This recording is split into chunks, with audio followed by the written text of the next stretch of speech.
में धर्मवीर जी अजमेर के परोपकारिणी सभा के प्रधान थे, वो बोल रहे थे।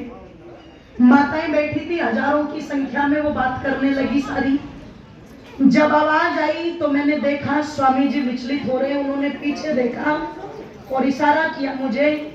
मैं माताओं के पास उठ करके गई और मैंने माताओं से कहा, माताओं चुप हो जाओ। तो एक बार तो कुछ नहीं बोली वो।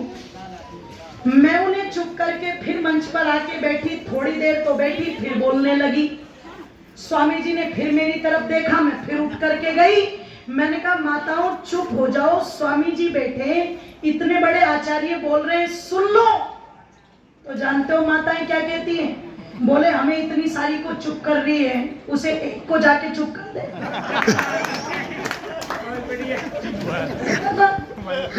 तो माताओं को शांत करना भी बहुत बड़ी बात है, पर ये तो बहुत अच्छी माताएं हैं यहाँ की, तो बड़ी धार्मिक।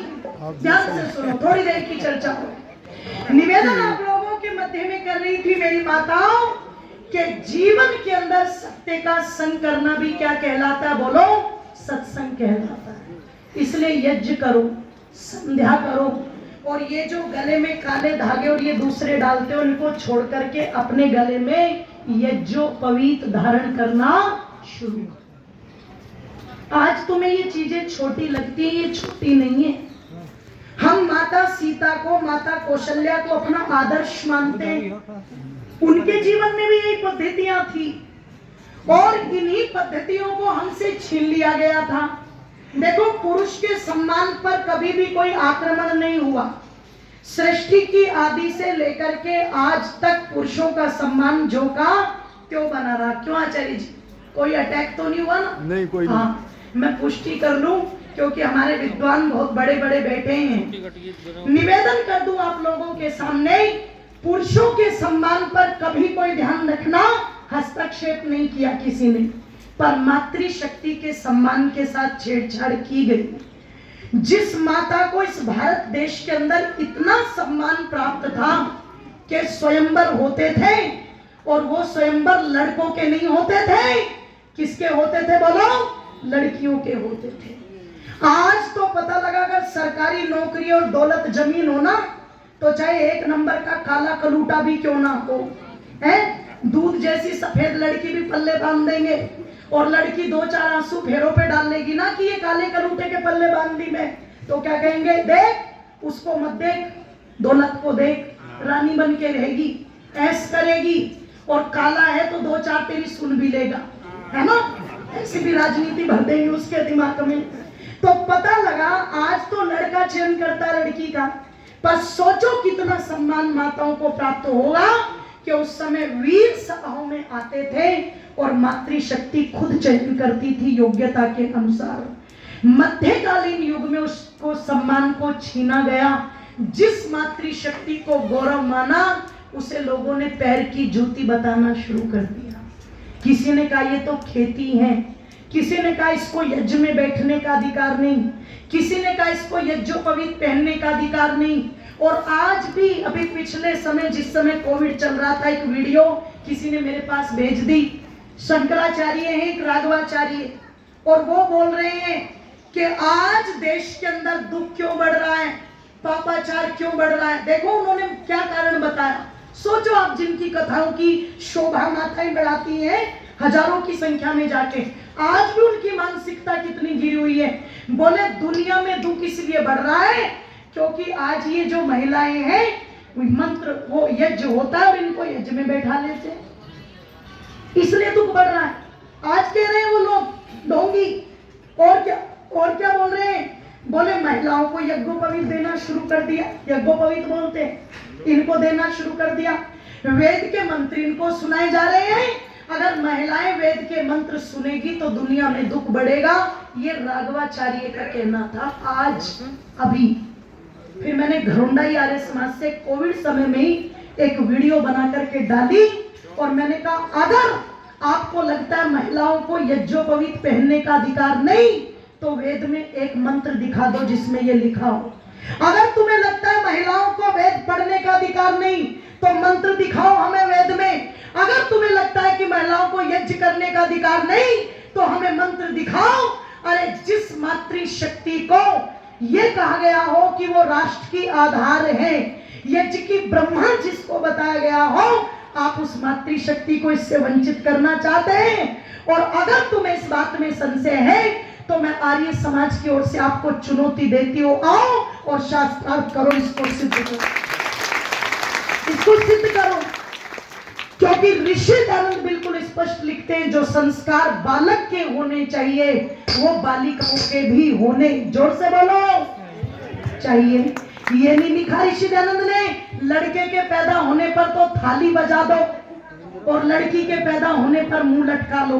वैसे आज तो ये चीज कम हो गई, नहीं तो मेरे पैदा होने पर मेरी दादी ने ढोल नहीं बजने दिया था। बहुत बहुत धन्यवाद। इसीलिए तो कह रही हूँ ना, ये तो बाबूजी ज्ञानेंद्र जी का परिवार है, 500 रुपए देकर के सम्मानित कर रहे हैं, बहुत बहुत धन्यवाद। निवेदन आप लोगों के मध्य में कर रही थी, तो ऐसा नहीं कि दादी मुझसे प्यार नहीं करती थी, गलत मत समझना। पर दादी को क्या लगा, गांव वाले ये कहेंगे कि ये पागल हो गए हैं, आर्य समाजी लड़की के पैदा होने पर ढोल बजवा रहे। क्योंकि लड़की के पैदा होने पर तो मुंह लटकाते थे कि नहीं लटकाते। जबकि अब नवरात्रे चल रहे हैं और जिस दिन व्रत खोलेंगी माताएं और कन्नू कहेगा पास आके, मम्मी मैं खाना खा लूं, तो मम्मी कहेगी चुपचाप बैठ जा कोने में। कौन खाएगी भोजन पहले, जोर से बोलो, कन्या। पहले कन्या पूजन होगा, देवियों को भोजन कराएंगे, बाद में कन्नू महाराज का नंबर लगेगा। मतलब वहां तो देवी मान के पूजा करें और उस देवी के पैदा होने पर रोए, ये कोई समझदारी नहीं। ये तमाम प्रकार की कुरीतियां थी मेरी माताओं, जिसने हमारा सम्मान छीना। पर एक बार धन्यवाद करना मेरी माताओं, और ऋषि दयानंद का धन्यवाद करना। क्यों? अगर ऋषि दयानंद ना आते तो ना तुम यहाँ होती, और जोर से बोलो ना मैं यहाँ होती। और कह दूं, अगर गलती से गुजर भी जाती ना कोई एक आधी, तो लोग क्या कहते, काम करो इस कुंड में पहले ही से ही फेंक दो, पूर्ण आहुति तो बाद में करेंगे। क्यों? इसने मंत्र सुन क्यों लिया? क्यों? ढोंगी कहते थे स्त्री शूद्रोन धियतामिति श्रुते, स्त्रियों को वेद पढ़ने का अधिकार नहीं। ये तो ऋषि दयानंद की कृपा हो गई, जिन्होंने आकर के चुनौती दे दी पाखंडियों को, रे मूर्खों तुम कैसे कहते हो कि स्त्री वेद नहीं पढ़ सकती? लोगों ने कहा ये अपवित्र हैं, ये शूद्रा हैं। महर्षि दयानंद ने कहा अगर इनको अपवित्र मानते हो, इनको शूद्रा मानते हो, तो इनसे पैदा होकर के तुम्हें पवित्रता की उपाधि किसने दे दी? तुम्हें किसने दे दी? अगर ये पवित्र तो तुम इनसे ज्यादा पवित्र, इनसे ही तो पैदा हुए हो ना। और अगर तुम अपने आप को पवित्र मानते हो तो तुम्हें पैदा करने वाली तुमसे कहीं ज्यादा पवित्र है, ये तुम्हारी जननी है। इसकी पूजा करो, सत्कार करो। ऋषि दयानंद ने ओंकार भरी थी तो क्या हुआ था? क्या हुआ था? अरे बहना करने एक डंडा लाया और डंडे में झंडा लाया, ऋषिवर दयानंद आया देश में। अरे बहना करने एक डंडा लाया, डंडे में झंडा लाया, ऋषिवर दयानंद आया देश में। उसने सबका देश जगाया रे बहना, सबका देश जगाया रे बहना। यहाँ से अंधकार भगाया, वेदों का पाठ पढ़ाया, ऋषिवर दयानंद आया देश में। अरे बहना पग में एक डंडा लाया, डंडे में झंडा लाया, ऋषिवर दयानंद आया देश में।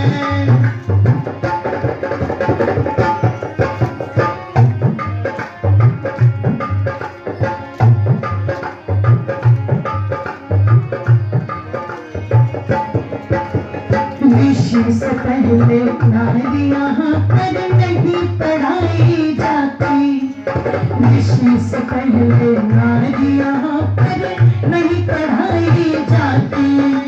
ढोल गरान शुद्ध पशुओं के साथ गिनाई जाती। ढोल गवार शुद्ध पशुओं के साथ गिनाई जाती। छोटा लोकर ऊपर चढ़े पर ये न चढ़ाई जाती। छोटा लोकर ऊपर चढ़े पर ये न चढ़ाई जाती। की झूठी बतलाते थे वे कितने उलझाती देना। गुरुकुल ने इन्हें पढ़ाया, आधर को योग्य बताया। ईश्वर आनंद आया देश में। कर देना कर में एक डंडा लाया, डंडे में झंडा लाया। ईश्वर आनंद आया देश में। ईश्वर आनंद आया देश में। उसने सोता देश जगाया रे बहना, सोता देश जगाया रे बहना। यहाँ से अंधकार भगाया, वेदों का पाठ पढ़ाया। ईश्वर आनंद आया देश में। कर बहना कर में एक डंडा लाया, डंडे में झंडा लाया। ईश्वर आनंद आया देश में। ईश्वर आनंद आया देश में। ईश्वर आनंद आया देश में।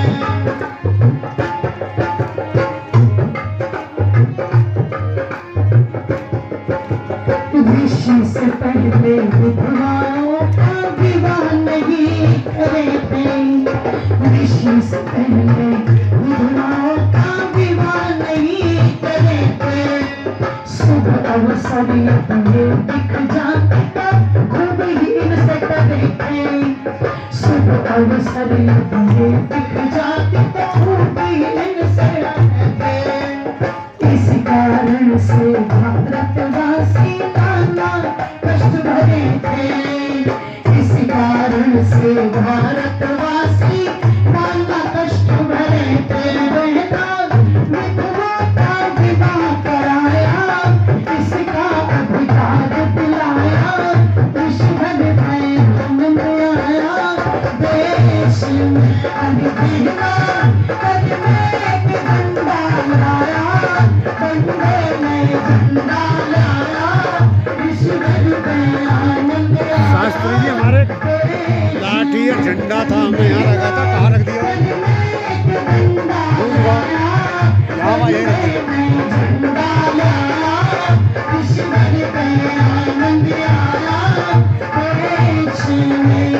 उसने सोता देश जगाया रे देश जगाया रे बहना।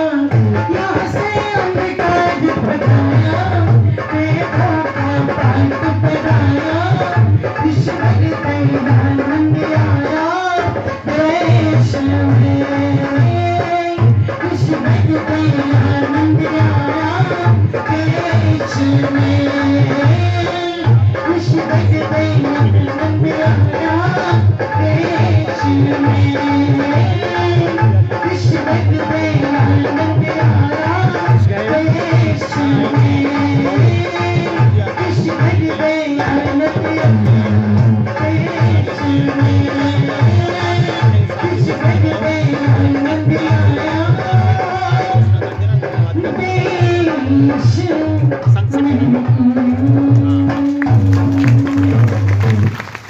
बोलिए सत्य सनातन वैदिक धर्म की जय हो।